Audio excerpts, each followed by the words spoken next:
Okay, so yung video na to ay para malaman kung paano ikinakabit itong diffuser dito sa pipe. So yung pinaka basic na version yan is merong nitong saddle. Ang tawag dito ay saddle. Ito siya. Meron siyang thread, tapos meron siyang butas.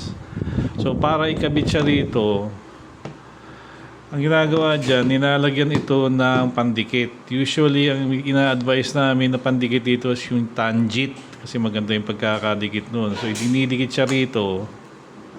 Tapos, pinapatuyo. Tapos, pag natuyo na siya, merong butas dyan.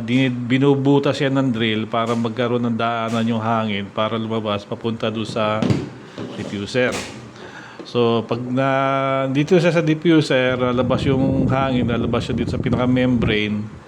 So, ito yung pinaka-sample ng fine bubble diffuser. Diyan lumalabas yung hangin.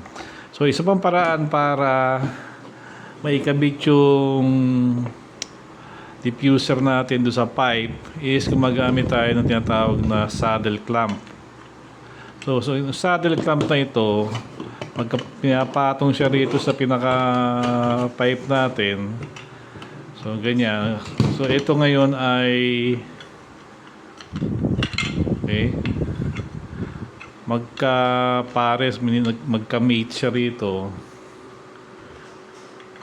Either tutulak siyang ganyan, tapos papasok siya rito.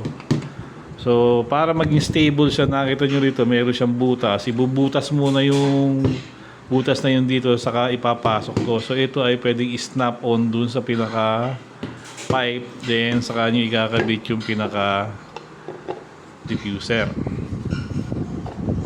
Okay? So, ito yung pinaka pipe natin. So, dalawang klase ng pagkabit sa pipe.